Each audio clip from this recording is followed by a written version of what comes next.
sin retorno en busca de la anhelada sabiduría. Malvenidos sean a Veritas de Universos.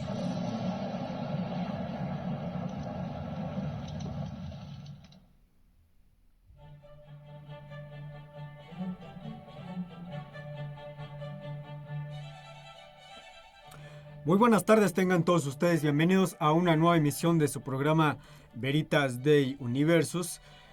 En esta tarde pues un poco nublada de octubre. Antes de entrar en lo que ya es el tema en cuestión, los medios de comunicación que tenemos aquí para ustedes disponible. El teléfono en cabina, el 67980290. Tenemos también el WhatsApp, el 5537662059.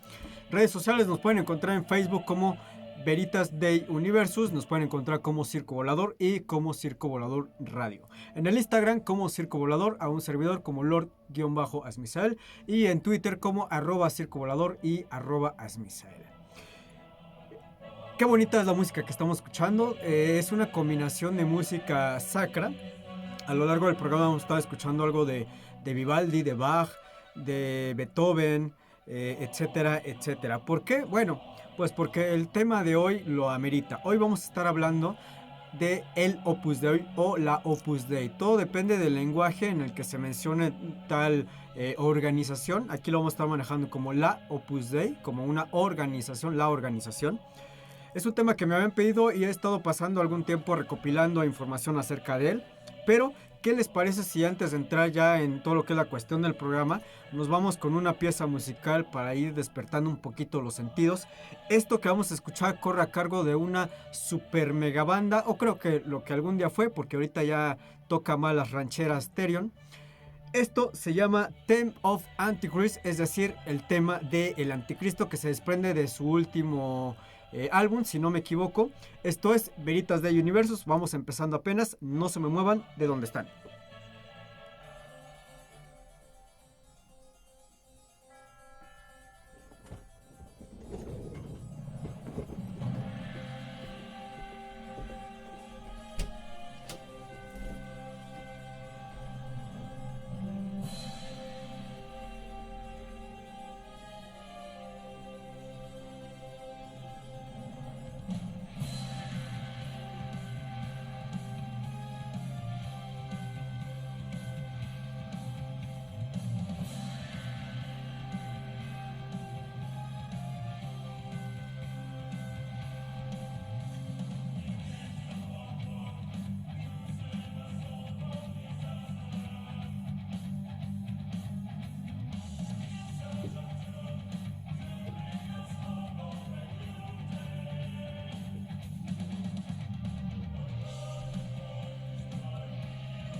Universus, un programa donde se busca la verdad del universo.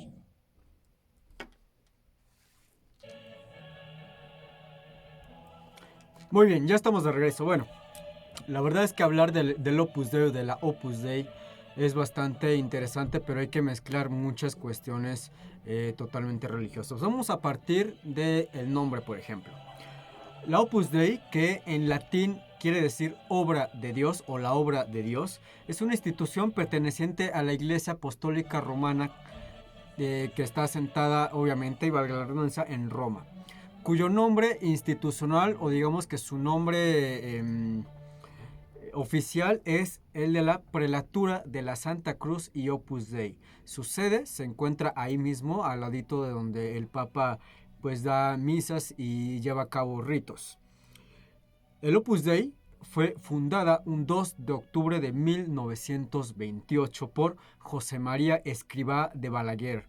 Este era un sacerdote español y para 1982, es decir, estamos hablando 60 años después de su fundación, fue elevada al nivel de prelatura por el aquel entonces Papa Juan Pablo II. Como tal, esta institución está regida por un prelado y compuesta por sacerdotes y también por fieles laicos. Es decir, en la Opus Dei no es solamente gente católica o gente creyente. Hoy en día se encuentra presente en 68 países de los 5 continentes.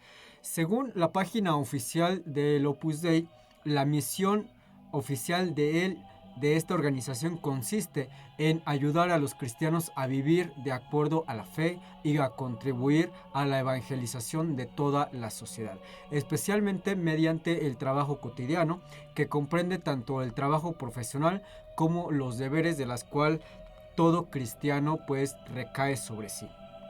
Según el Opus Dei, el camino a la santificación no solamente está dirigido a quienes llevan una vida consagrada al servicio de Dios, como por ejemplo sacerdotes, seminaristas, monjes, etcétera, etcétera, sino también de todo aquel que sea una persona de fe, es decir, toda aquella persona que sea católica también tiene que estar sujeta a dirigirse o de consagrar su vida a Dios. En este sentido, características del trabajo de los miembros de la Opus Dei son el apego a la doctrina cristiana, la santificación del trabajo y de las acciones cotidianas, así como la libertad de acción y de decisión.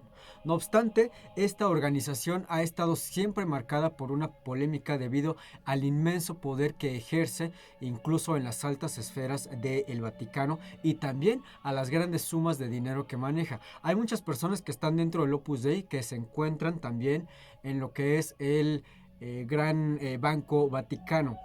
Entre muchas de las acusaciones de las cuales ha sido pues señalado el Opus Dei, se le ha tildado de ser una secta religiosa dentro de la religión católica, de tener un carácter secretista, compuesta fundamentalmente por fanáticos católicos. Asimismo, se han realizado incluso señalamientos en torno a determinadas acciones de vida de su fundador, es decir, que él solicitó que se le diera el título de marqués mientras estaba internado en un hospital psiquiátrico, e incluso se llegó a hablar muy en su momento por debajo del agua, un tiempo después ya era abiertamente, de que este señor José María Escrivá de Balaguer tuvo, vamos a llamarlo de esta manera, tuvo romances con lo que fue el franquismo de España en el siglo pasado. Según los críticos, deslegitimarían el carácter devoto de esta institución hacia lo que es la Iglesia Católica Apostólica Romana. Parte de la polémica desatada en torno al Opus Dei está relacionada con el trato y muy crítico que se le dio en la novela, creo que todos hemos leído o visto la película de El Código Da Vinci. Ahí vemos muy poco de lo que es en realidad el Opus Dei, pero también se puede ver a grandes rasgos el alcance o el poder que puede tener esta organización incluso dentro y fuera de lo que es la religión católica. Pero vamos a hacer un poquito de prehistoria o de historia de esta organización. Como les había comentado, el Opus Dei se funda el 2 de octubre de 1928. En ese momento, por un hombre, un sacerdote, de nombre José María, el cual contaba con 26 años de edad. Hasta la fecha no hay historia propiamente dicha del Opus Dei, es decir, tenemos simplemente partes de la historia. A partir del 2 de octubre, mientras este hombre había terminado de celebrar una misa y se había ya recogido en su habitación, mientras releía y meditaba las anotaciones que había ido pues llevando o recopilando a lo largo de 10 años, entre comillas, vio entonces una señal, y esa señal fue la fundación del Opus Dei. Cuando comienza su labor, hubo gente muy cercana a él que le comenzó a preguntar cómo iba a ser para llevar a cabo tal empresa. Uno de estos hombres seminaristas le preguntó: ¿tú crees que es posible, es decir, fundar una organización dentro de la Iglesia Católica que que se encargue de llevar a cabo ciertos menesteres? A lo que él contestaba: mira, esto no es una invención mía, es la voz de Dios que me susurra al oído. Para ya 1930, es decir, 2 años después, se incorporó al Opus Dei Isidro Sórzano, un joven ingeniero, antiguo compañero de Instituto de Logroño de San José María. Y este hombre, junto con otras personas, fueron muy allegadas a José María Escrivá. El caso para que en 1932, más específicamente en diciembre, con el fin de facilitar ayuda espiritual y temas de meditación a sus hijos y a las demás personas que acudían a su dirección espiritual, don José María Escrivá recopiló 246 pensamientos. Ahora bien, entre 1933 y 1934, un paso más en la labor apostólica con gente joven fue la promoción de un centro de información que facilitaría además las reuniones para los medios de información espiritual. Esto sucedería en España, es decir, en Valencia, y también en París, este último en el año de 1936. En este mismo año, José María Escrivá pensó que había llegado el momento de extender fuera de Madrid el trabajo apostólico que llevaba a cabo pues ya prácticamente 8 años. Desde enero de 1938, el fundador del Opus Dei fijó su residencia en Burgos y desde allí viajó a numerosos lugares visitando a sus hijos dispersos por los frentes de guerra, a muchos chicos tratados ya en Madrid y ampliando también su labor a nuevos conocidos. La historia del Opus Dei durante estos años se centra en las vicisitudes de su fundador y el puñado de primeros miembros para poder sobrevivir y continuar con la labor apostólica en unas mismas condiciones de libertad. Desde el comienzo de la Guerra Civil en España hasta finales de 1937, el fundador del Opus Dei permaneció fielmente o de manera histórica en Madrid. Para 1937, don José María con unos pocos hijos suyos, que así le hacía llamar ellos a sus fieles seguidores, y con un amigo, pudieron pasar clandestinamente a Andorra y Francia a través del Pirineo y regresar nuevamente a España por la llamada zona nacional. Cuando se empieza a expandir el Opus Dei por España, es decir, cuando entran en Madrid las tropas vencedoras de la Guerra Civil, ya se habían reunido en la capital un pequeño grupo de miembros del Opus Dei y, no teniendo dónde alojarse, don José María los invitó a dormir en la casa rectoral de Santa Isabel. Sin lugar a dudas, la expansión internacional del Opus Dei y de su nueva configuración jurídica correría desde 1945 hasta 1950. Cuando acaba la Segunda Guerra Mundial, y ya con una sólida implantación en España, pudo comenzar ya la ansiada expansión del Opus Dei a otros países. Entre los años 50 y los años 60 estuvieron llenos de acontecimientos para el Opus Dei, ya que en 1953 llegaba a 25 años de su fundación y de existencia. La historia del Opus Dei de los últimos 50 años de vida de su fundador estuvo marcada por la espera ante la deseada solución jurídica, los desafíos planteados a la Iglesia en la etapa postconciliar y una intensa catequesis que llevó a cabo por el fundador en toda Europa y América. Para el 28 de marzo de 1975, El fundador del Opus Dei cumplió 50 años de sacerdocio. El aniversario quiso celebrarlo en la intimidad y fue ocasión para recuerdos y reflexiones, según dirían muchos allegados de este hombre.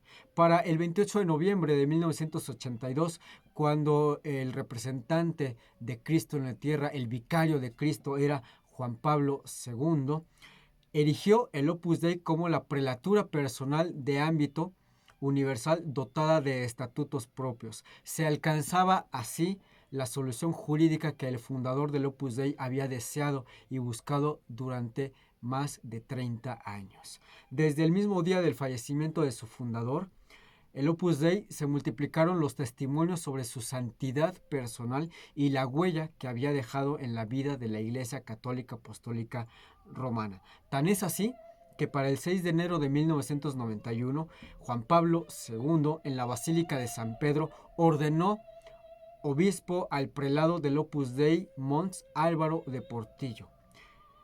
Pues bien, hay muchas fuentes de información acerca de este suceso, cuyas hay páginas de internet, hay libros, hay incluso cíclicas escritas por Juan Pablo II donde habla de esto. Pero también hay mucha información al respecto de que el Opus Dei se trataba de una especie de mafia del poder, de una secta dentro de la Iglesia Católica. Pues bien, algunos creen que se utilizaba incluso como una especie de logia, una logia secreta, iniciática, y que al Opus Dei llegaban personas bien intencionadas, pero que al ser ya iniciadas y al ser metidas en el Opus Dei, habían sido atraídas y habían sido pasadas por experiencias totalmente desagradables. Pues bien, esta es como que la parte digamos que bonita. Es lo que podremos encontrar en muchas páginas oficiales de lo que es el Opus Dei. Ahora bien, hablando un poco más de su fundador, en este punto trata, entre otros, de la evidencia de lo que han llamado una enfermedad mental de la cual tenía este señor José María Escrivá. Este señor venía de una familia muy pobre en España. Entró a la preparación para el sacerdocio cuando en España la gente de poblados menores como el suyo encontraba el sacerdocio como la única posibilidad para la formación profesional. Sus contemporáneos lo recordarían como una persona poco dotada. Uno de ellos, el señor Manuel Mindán, lo calificaría como un hombre oscuro, introvertido y con una notable falta de agudeza. En palabras textuales dice: no me explico cómo un hombre de tan pocas luces pudo haber llegado tan lejos. Pues bien, otro rasgo de este señor o de los contemporáneos que hablarían de él es que era una persona mitómana, una persona que le encantaba mentir y que era una persona también bastante vulgar. Según cuentan, siendo ya religioso, se evidencia su personalidad patológica con frases como: ahorcaría al último obispo con sus propias tripas, lo que es comúnmente, pues lo hemos hablado aquí en el programa, una mente sociópata o una mente también psicópata. Cuando parte de la psique de este hombre fue destruido por la Guerra Civil Española, creó la historia de que vivió en un notable palacio. Su complejo de miserable fue más allá, y cuando ya era religioso, compró en 1968 el título nobiliario de Marqués de Peralta. Demostración obviamente de una megalomanía y también de delirios de grandeza. Esto será el ridículo en una persona común y obviamente también será imperdonable en una persona religiosa, debido a que cuando una persona toma los votos, ya sea mujer u hombre, toma también los votos no solamente de castidad, sino también de pobreza. Durante su vida activa, apoyó abiertamente a la dictadura de Franco, e incluso gente muy cercana e íntima diría que admiraba la figura de Adolfo Hitler. Una frase tristemente célebre de él, cuando ya había bebido suficiente vino y al calor de las tertulias que él llevaba con algunos íntimos, decía: Hitler contra los judíos, Hitler contra los eslavos. Esto significa Hitler contra el comunismo. Escrivá amaba la violencia de la guerra, y así lo diría y lo escribiría innumerables veces cuando decía: la La guerra tiene finalidad sobrenatural, pero tendremos al final que amarla, como el religioso debe amar a sus disciplinas. Caminó es una obra suya y su producción escrita es una mezcla de copias de diferentes corrientes como la jesuita e incluso por ahí se habla, pero no hay nada totalmente cierto, de que parte también de la masonería. Recordemos que la masonería en aquel tiempo del franquismo estuvo totalmente satanizada, perseguida e incluso no se pudo hacer masonería durante el tiempo que duró el franquismo en España. Pues bien, siendo requisito para la beatificación de una persona en la Iglesia Católica una vida ejemplar llena de virtudes, resulta obvio de que se trató de un fraude más del Opus Dei, ya que hay muchos expedientes de beatificación de personajes de vida verdaderamente ejemplar y honorable que han quedado siglos sin pasar a una beatificación. El ejemplo de María de Jesús Agreda del siglo XVI, por ejemplo de Hildegard von Bingen del siglo XVIII, ambas religiosas que llevaron a cabo una vida santa, dedicadas casi toda su existencia a un ministerio y autoras de bellísimos y espirituales escritos. La Virgen poseía los dones de profecía y curación y en vida llegó a curar a ciegos. Inclusive sobre Agreda hubo una gran objeción a su proceso porque dijo que sería un pecado oponerse a su obra llamada La ciudad mística de Dios. Sin embargo, es cierto que es pecado oponerse a las obras que elevan el espíritu. Entonces, no debía cuestionarse pues no sé cómo llamarlo, realmente no sé cómo funciona al 100% esta cuestión de beatificar y sucesivamente santificar a una persona, pero creo que esta gente pudo haber visto estas luces rojas que rodeaban a esta persona que en su momento estuvo rodeada de franquistas, de gente que estaba de acuerdo con el nazismo. Pues bien, de acuerdo con una biografía escrita por Peter Birger, escriba, estuvo internado como paciente psiquiátrico por 5 meses en un manicomio para escapar de la persecución durante la guerra civil. Mientras tanto, sus 5 discípulos permanecieron escondidos en diversos lugares. Todos ellos corrían el riesgo de ser apresados y siendo el Opus Dei una secta que practicaba fraudes, podemos suponer una explicación esto de la siguiente forma. ¿Por qué aceptar la locura de Escribá es vergonzoso para ellos, es decir, del Opus Dei? Es perfectamente lógico suponer que Escribá necesitó permanecer en el hospital psiquiátrico para tratar su enfermedad mental. Si lo que sus biógrafos dicen es cierto, podemos preguntarnos, número 1, ¿cómo pudieron sobrevivir sus discípulos la persecución en otros lugares sin recurrir a esconderse en un manicomio? Número 2. Si Escribá decía que era como un padre para sus discípulos, ¿por qué no pidió a su supuesto amigo, el director de la clínica, que acogiera también a sus discípulos? Siendo mentirosos los mandatos del Opus Dei, deberíamos también dudar de esta historia. Por otro lado, sus escritos, palabras y comportamientos son evidencia de que el tratamiento psiquiátrico de Escribá no fue completamente exitoso. Pudieron manejar de alguna manera un episodio incontrolable de lo que produjo en la clínica psiquiátrica, pero su insania continuó hasta su muerte. Sobre su desequilibrio mental podemos recordar algunas cosas de acuerdo con sus biógrafos oficiales, y voy a estar citando tal cual. En 1928 dijo que Dios se dignó iluminarlo y tuvo una misión mística sobre el Opus Dei y lo que el Señor quería que la obra a través de los siglos hasta el final de los tiempos. En realidad podríamos hablar de que posiblemente se trataba de una alucinación de una persona megalómana,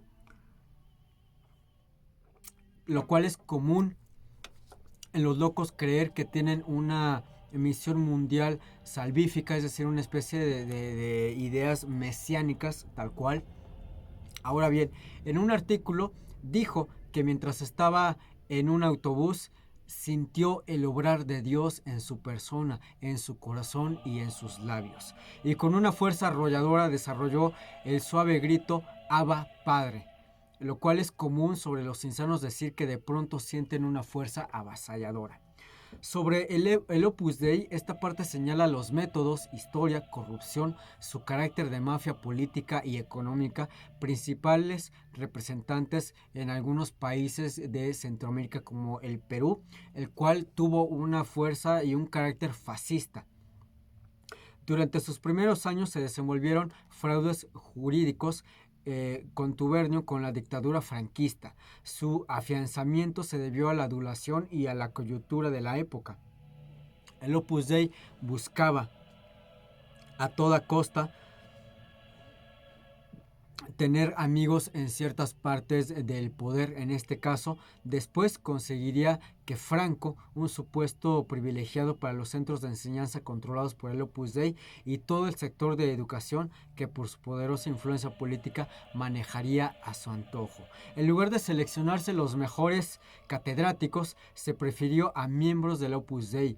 Esto fue la desgracia de la ciencia en España, por ejemplo, que en la segunda mitad del siglo XX no produjo ningún científico notable. No obstante, haber canalizado todos sus esfuerzos a la educación de la burguesía. Sin embargo, el Opus Dei se preocupó en fabricar falsas famas a sujetos mediocres que llevarían las riendas en algunas partes de la catedral, incluso en la Real Academia de la Lengua Española. Escrivá, entonces, había diseñado la estructura del Opus Dei copiando a los jesuitas en su organización, pero mezclando el carácter de logia secreta de los masones, más un ingrediente totalitario. En cuanto a fondo, es católico fundamentalista, desgraciadamente ha absorbido lo más oscuro del catolicismo y le ha añadido un tinte político fascista. Por eso prosperaron en la dictadura de Franco, también esto en España, en Chile con Pinochet, en Videla y en el Perú tuvieron gran influencia la dictadura fujimontesianista, encabezándose por el cardenal Cipriani. La característica secreta les hace negar ante los demás su ideología totalitaria, lo cual solo lo revela a medida que el reclutado avanza en la orden. ¿Cómo es esto? Bien, esto se lleva a cabo durante jerarquías. Actualmente, el Opus Dei maneja intereses económicos gigantescos. Su sede en Nueva York, en Estados Unidos, está valuada en 42 millones de dólares. En sus inicios, sus bases de operaciones sirvieron para el reclutamiento de la organización fascista llamada Joven Europa, dirigida por militantes nazis y por vinculaciones con el fascismo italiano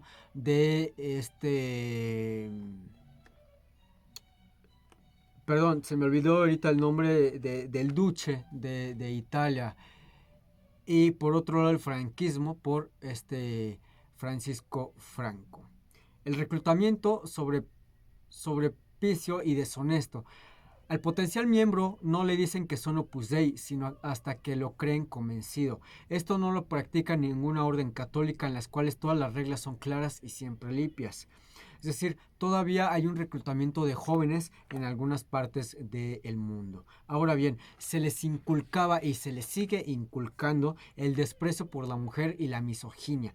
Para Escrivá, el fundador del Opus Dei, las mujeres son inferiores y despreciables. De ellas diría en repetidas ocasiones: deberían ser como una alfombra donde la gente puede pisar. Se le considera un ser que no debe ilustrarse.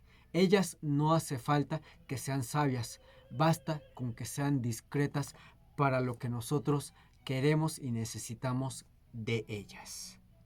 Ahora bien, en cuanto a la gente que sufría de una discapacidad, para el Opus Dei, de las personas con cualquier defecto físico son inferiores y nunca llegarán a ser miembros numerarios. El sucesor de Escrivá, Echeverría, dijo que nacen discapacitados debido a prácticas sexuales pecaminosas de los padres. Es decir, para ellos, para esta facción del Opus Dei, una persona que nace, pues por ejemplo, paralítica, con síndrome de Down, que nace sin una mano, sin un pie, etcétera, etcétera, es el resultado de prácticas sexuales pecaminosas de los padres de esta criatura. Pues bien, era muy común y de hecho ya se ha constatado por gente que perteneció a la Opus Dei y que ha dado pues su testimonio de que se practica el lavado de cerebro en forma tal que el miembro no reconoce el límite entre el delito la ética y la moral. Un ejemplo de ellos aquí en Centroamérica, en Perú, es el de Rafael Rey. Siendo congresista, dijo que no se arrepentía de haber reunido con Montesinos para liberar a su amigo el Opus Dei preso por secuestrar al psiquiatra Mariano Querol. Marta Chávez, otra miembro del Opus Dei de prominente, dijo que debería avaliar a los manifestantes de la marcha de los 4 suyos. Rafael Rey es miembro de la Unidad Nacional, partido liderado por Lourdes Flores, quien dice que el Opus Dei miente como siempre. Dice que no apoya a ningún grupo político, pero Rey es la cabeza del respaldo del Opus Dei de esta organización. Durante la dictadura, los miembros del Opus Dei se distinguieron por su defensa abierta a solapar el régimen y a un fraude electoral no solamente en un país, sino en diferentes países, que era de conocimiento de toda la ciudadanía. Actualmente, personas como un hombre muy importante del Opus Dei de apellido Tudela necesita de tratamiento psiquiátrico, es decir, está internado en una clínica psiquiátrica. Otros miembros importantes del Opus Dei son empresarios, son gente dentro de la iglesia, son gente, incluso se habla de que ni siquiera se necesitaría ser una persona católica o creyente para pertenecer al Opus Dei. Si uno cuenta con las palancas adecuadas y con el dinero adecuado, uno puede entrar al Opus Dei. La reacción irracional contra los valores del mundo moderno aparecen también en letras manchadas de sangre dentro de la historia del Opus Dei. Usualmente el Opus Dei tilda de marxistas a quienes hablan de justicia social y derechos humanos. Es intolerante y ciega a otros credos. La reina Isabel, cabeza de la iglesia anglicana, es tildada de ser un demonio. Desprecian a otras órdenes católicas y las atropellan grosa y generosamente. Es decir, ¿se acuerdan de un programa que tuve aquí de cómo les contaba que la iglesia católica en algún momento se fragmenta y se vuelve entre católica y después en ortodoxa, y cómo la católica va teniendo cada vez más y más ranas?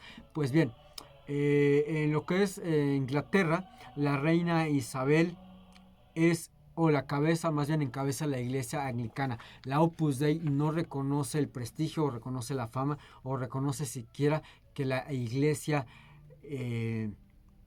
anglicana tenga cierto poder o cierta presencia o incluso cierto pues poder de credibilidad.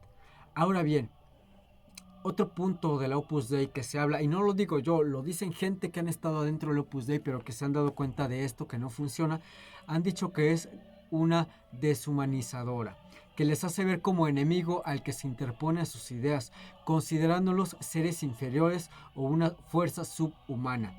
Esto puede ser una justificación para su erradicación. Así pensaba precisamente Adolfo Hitler y todo su séquito de nazis.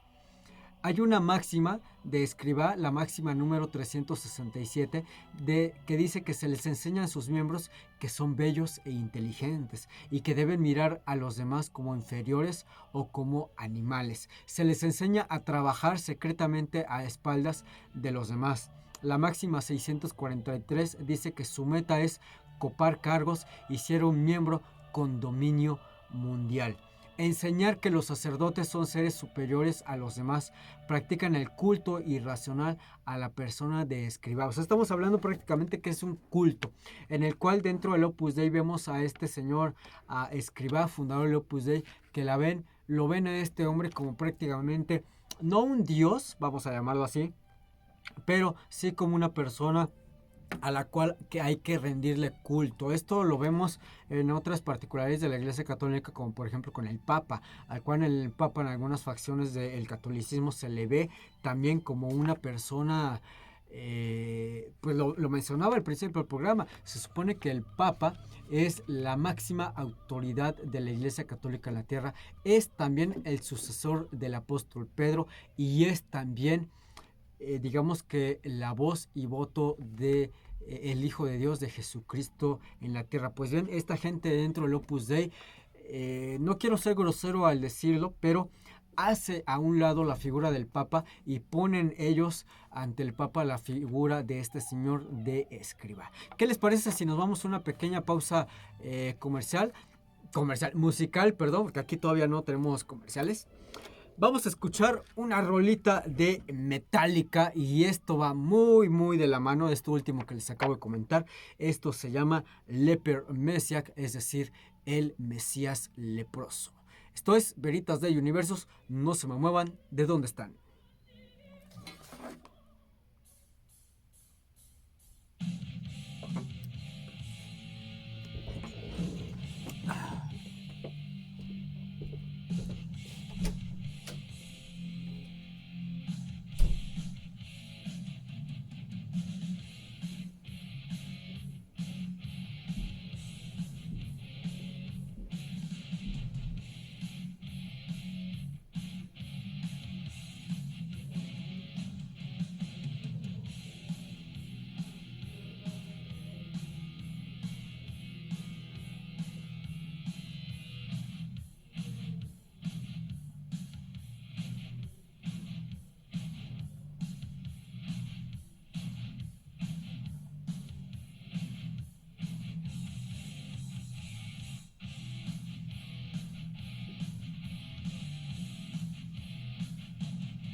Gracias por aguardar este tiempo.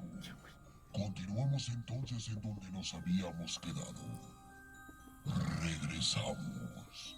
Aún hay mucho por aprender.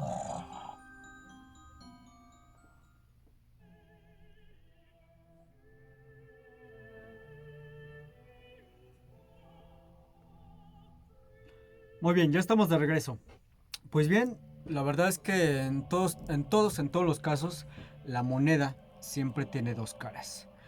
Y en este caso en particular del Opus Dei, y para hablar más de su fundador, este señor tenía ideas bastante radicales, bastante pues extrañas. Hay personas que han salido del Opus Dei que se han atrevido a hablar cómo era la vida dentro de esta organización, y la verdad es que da cierto escalofrío escuchar, leer todo esto. Por ejemplo,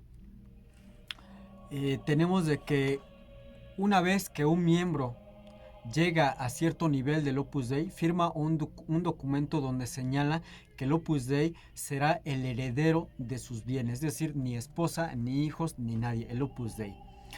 Ahora bien, practicar el delito de violación de correspondencia está penado por la ley. En los grupos que llevan vida común, los miembros no tienen derecho a la intimidad. El director abre todas las cartas que salen y que entran del Opus Dei. Practican una división de clases al estilo de castas de la India, en donde los pobres son los despreciables, los apestados, y se evita su contacto con los miembros más pudientes de esta organización. Cuando reclutan mujeres pobres, se sirven de ellas como empleadas domésticas. El miembro del Opus Dei aprende poco de ética y moral, pero se pone énfasis en signos exteriores como el castigo corporal. Esto lo vemos en la novela de Dan Brown, y lo vimos también en la película del Código Da Vinci, como este seguidor del Opus Dei utilizaba un aparato en su pierna, ya sea la derecha o la izquierda, en donde se hacía daño corporal, e incluso se golpeaba la espalda con una especie de látigo. Pues bien, en cuanto a esto, la flagelación dentro del Opus Dei es obligatoria, la cual primeramente la flagelación es en el trasero, en las nalgas, puede ser también en la espalda y en las piernas, en los brazos. Esta flagelación tiene que ser en sitios en donde no se vea a vista tal cual. Una vez que se golpea esta persona o se flagela el cuerpo esta persona, tiene que decir lo siguiente: tu mayor enemigo eres tú mismo, bendito sea el dolor. El silicio, que es el nombre que se le da a este aparato que se pone en las piernas, como lo vemos, repito, en la película El Código Da Vinci, se debe también de ayunar, e incluso en ocasiones dormir muchos días o semanas en el suelo. Si bien es cierto que han habido santos en la Iglesia Católica que han practicado la penitencia corporal, pero esto con una ética moral. Pero en el Opus Dei no existe esta ética. A los miembros se les recomienda no hablar a sus familias de propósitos de pertenecer al Opus Dei de por vida. Inclusive a cierto nivel se les aconseja no tener fotografías de sus seres queridos. Esto habla de un desprendimiento emocional hacia sus seres queridos. A los miembros se les dice también que si abandonan el Opus Dei serán condenados. El católico sí puede dejar una orden e ir a otra, y esto lo diría el señor, ahora ya santo, San Antonio de Padua, quien primero fue agustino y después se convirtió en un franciscano. En resumen, el Opus Dei es una organización, otros lo llaman mafia, otros lo llaman secta, que tiene muchísimo poder. En cuanto a esta persona que funda el Opus Dei, hay muchísimas referencias en la red acerca de cómo él actuaba, cómo se manifestaba. Y bueno, para ir cerrando el tema, les tengo algunas, ya vamos a llamarla curiosidades del Opus Dei. La prelatura cumpliría ya más de 90 años, estamos hablando que fue en 1900 Por acá tengo el dato, se los había dicho a un inicio. Fue fundada en 1928. Hoy en día cumple 2019, 91 años de su fundación por José María Escrivá de Balaguer. Se trata de la primera y única prelatura en la historia de la iglesia y cuenta con actualmente más de 90,000 miembros en todo el mundo. La prelatura de la Santa Cruz y Opus Dei, desde que se fundara, se trata de la primera y única acusada de múltiples veces en ocasiones de opacidad y otras controversias. Por ejemplo, fue erigida 54 años después de su fundación. Aunque la institución fue fundada por José María Escrivá en 1928, el Papa Juan Pablo II la erigió como prelatura personal hasta 1982, bajo el nombre de Prelatura de la Santa Cruz y Opus Dei. Se trata de la primera prelatura de la historia, aunque existían precedentes similares de estructuras jerárquicas de tipo personal, como por ejemplo los vicariatos castrenses. La prelatura proporciona información espiritual, atención pastoral y asistencia en iniciativas educativas y sociales en los 5 continentes, más en concreto en 68 países. En la actualidad forma parte de la prelatura 92.900 personas, de las cuales 2.095 son sacerdotes.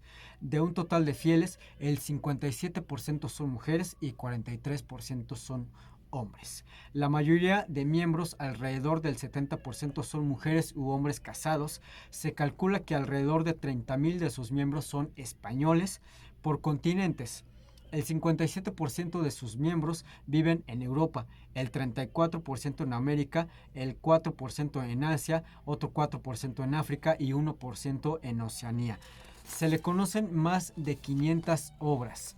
Por iniciativa, el Opus Dei ha surgido en todo el mundo en más de 500 colegios, universidades, residencias de estudiantes, clubes juveniles, centros de formación profesional, escuelas de capacitación agraria, escuelas de negocios, hospitales y dispensarios médicos, entre otros. Su fundador, José María Escrivá, escribiría en 1939 algo que él llamó Camino. Puntos de meditación para ganar en amistad con Dios y ayudar a los demás. Este libro ha superado las 300 ediciones, vendiendo casi 5 millones de ejemplares en sus diferentes tradiciones a más de 40 lenguas e idiomas. La apertura de la causa de José María Escrivá fue solicitada por 69 cardenales, 241 arzobispos, 987 obispos, lo cual es un tercio del episcopado mundial, y 41 superiores de instituciones religiosas. En total, se recogerían 11,000 testimonios de personas que lo reconocieron. La documentación final del proceso tendría alrededor de 6,000 páginas divididas en 4 tomos.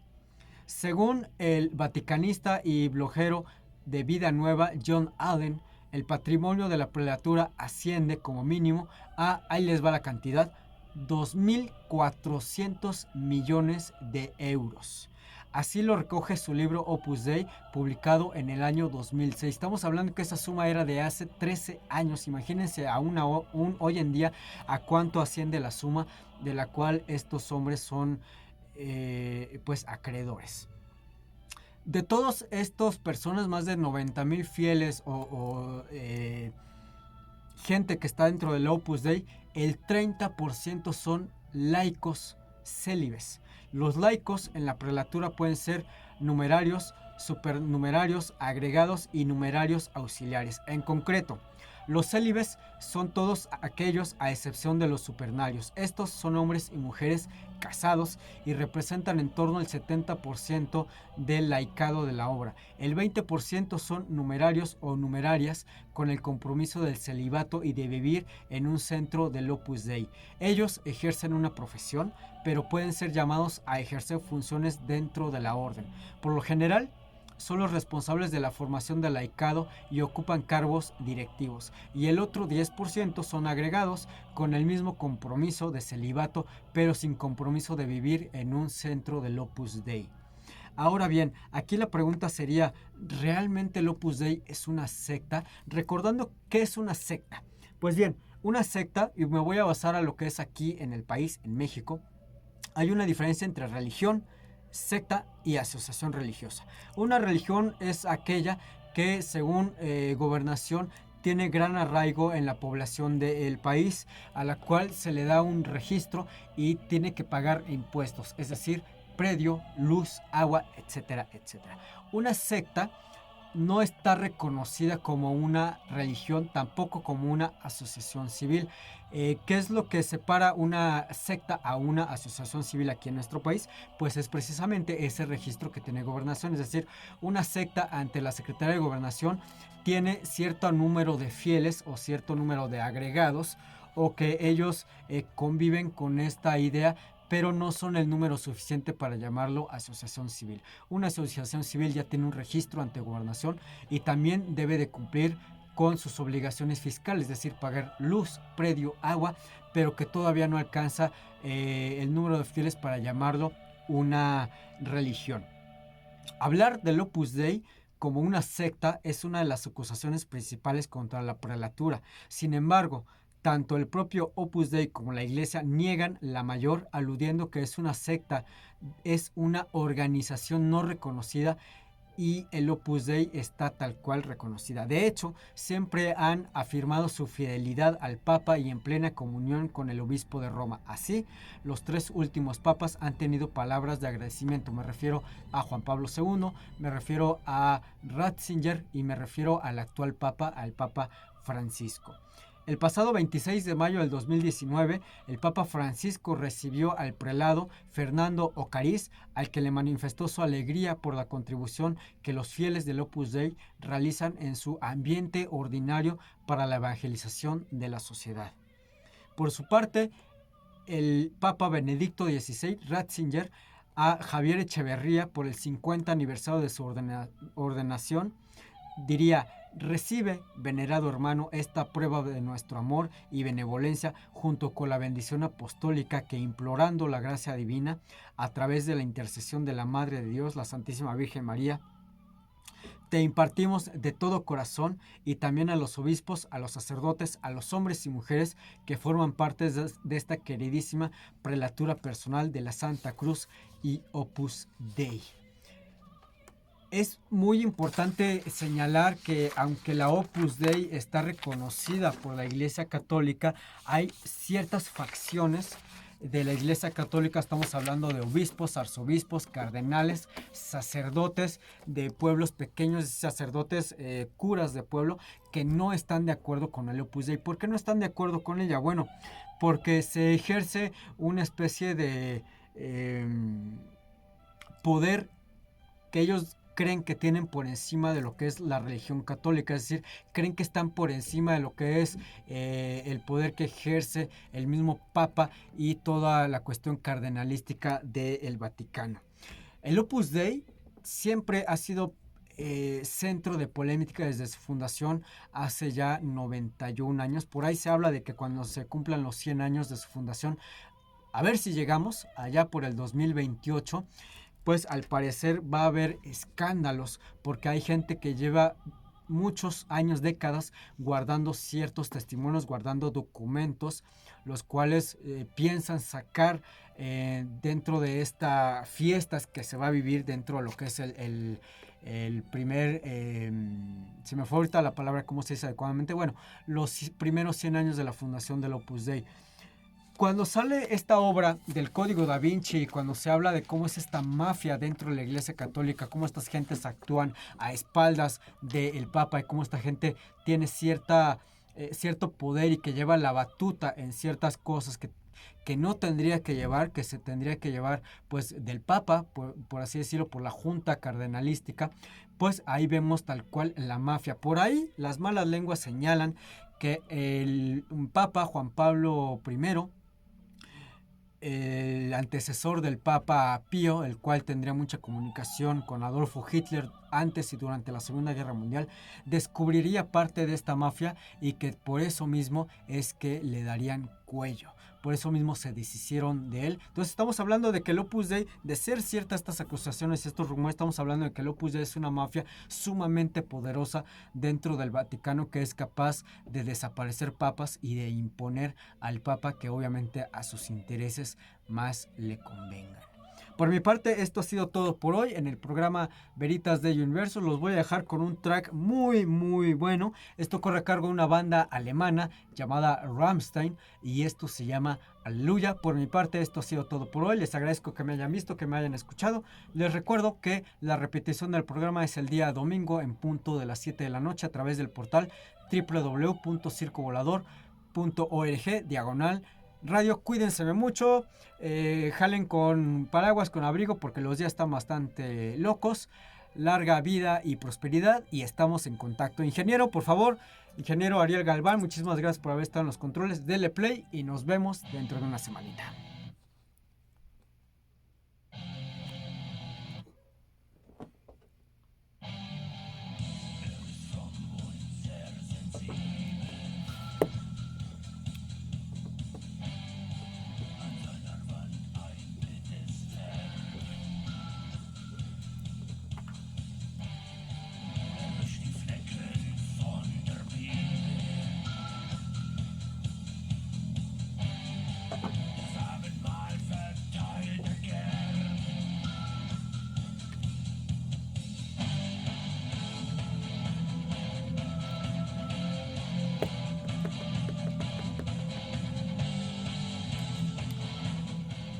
Bueno, pues fue todo por hoy. Muchísimas gracias.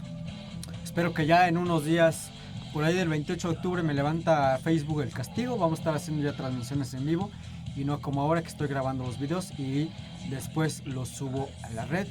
Muchísimas gracias. Me despido. Les dejo abierto mi correo asmisael@gmail para que me hagan llegar sus dudas, comentarios, sugerencias de este programa que también en gran parte es suyo.